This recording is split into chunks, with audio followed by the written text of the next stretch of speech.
This week on Angelo's Workbench, we're firing up the time machine and going way, way back. Stick around.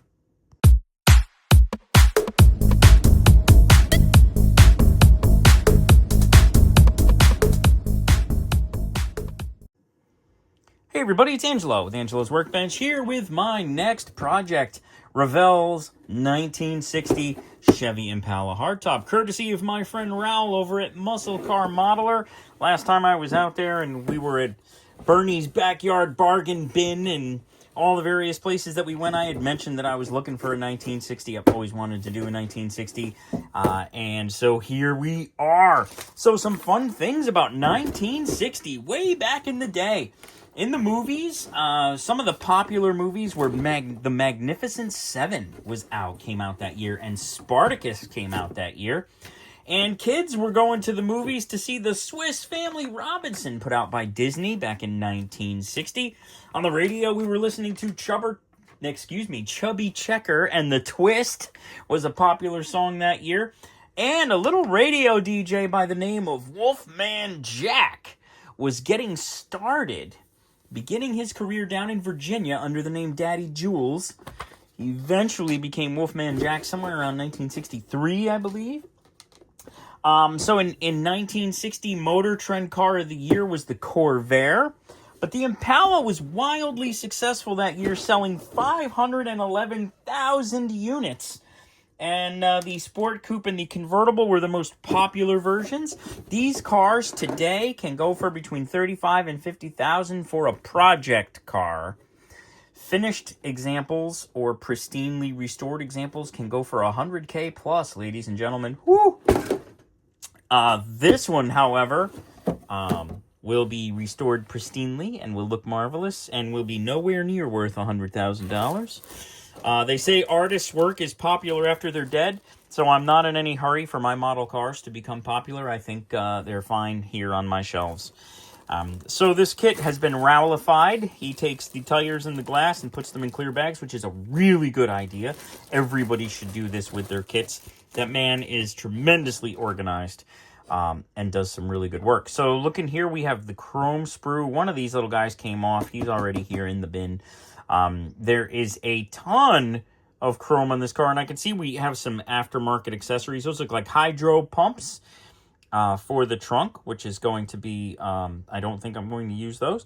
But so there's some very cool parts here. I see a lot of trim ready to go on, which will be nice. That will mean that I will have to bring my A game for the chrome trim already mounted on this body. Otherwise, it's going to look tired compared to the chrome sprues.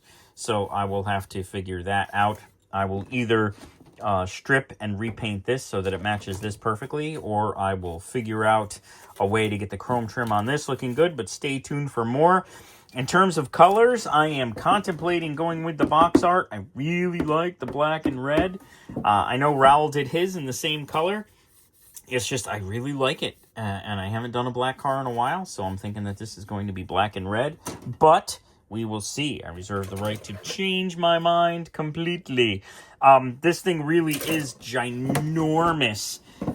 To give you an idea of the size of this box, if we were to just kind of bring over the Firebird that I just finished, just for a size comparison, that car is quite a bit bigger. And this model box is also massive. And it's so big it has a flip lid, and it takes up the entire bench.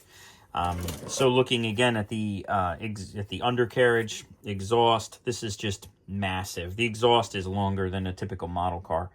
And we have a dashboard here. We have some undercarriage parts. And then over here, we have a lot of motor parts. We got a little battery trying to make the getaway there. The hood is here. Lots of little parts. The steering column, some various other underhood parts, some suspension components.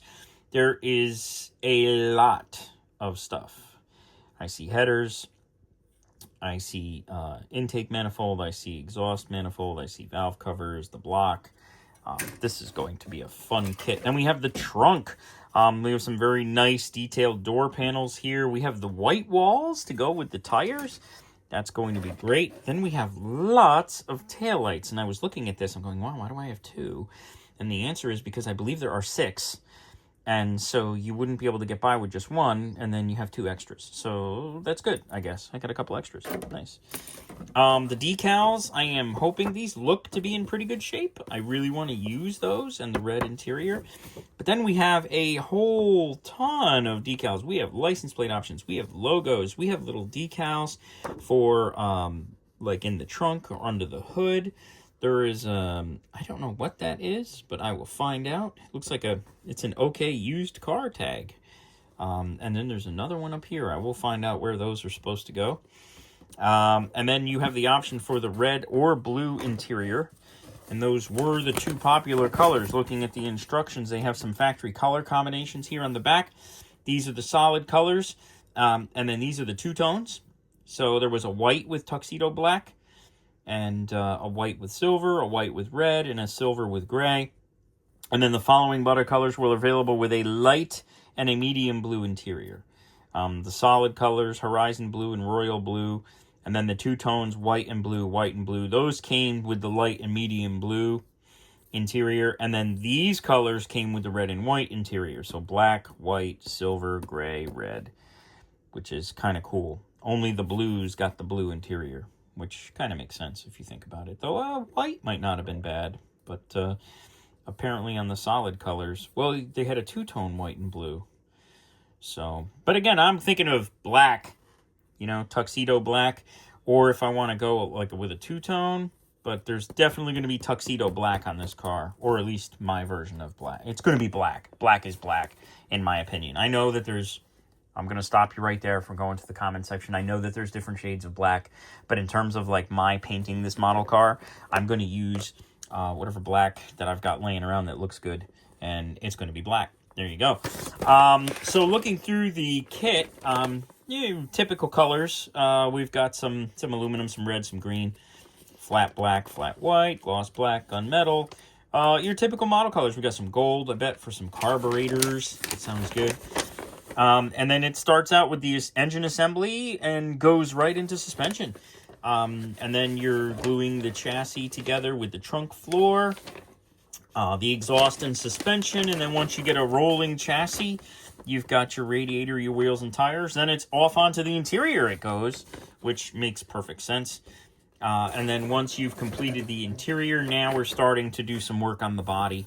And then you get to mate the body to the chassis in step 9. And we have some final assembly, bumpers and the such, grills.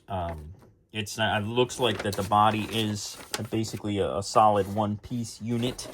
There doesn't appear to be any parts that you have to glue in the front or glue in the back. It's all one piece, ready to go. I noticed that there is a little remove right there. So that guy's got to come out. And then a big remove right here. So obviously that guy's got to come out.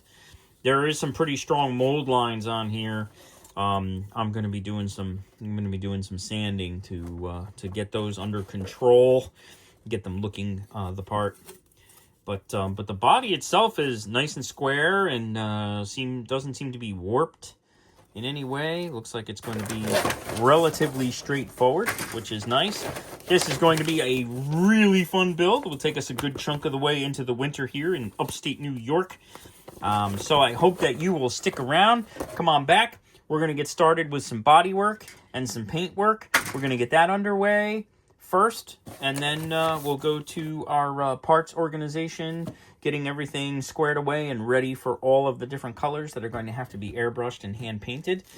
And we're going to have some fun. I am going to use the white walls on this.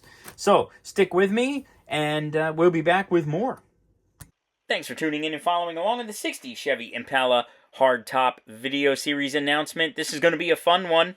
I'm going to be getting the body over into the body shop, and I'll be filming that, and that'll be our next video. We'll be getting the body work going. So go ahead and like, share, comment, subscribe. All that stuff helps me here on YouTube. Thank you so very much. Happy New Year to you all, and I look forward to seeing you soon.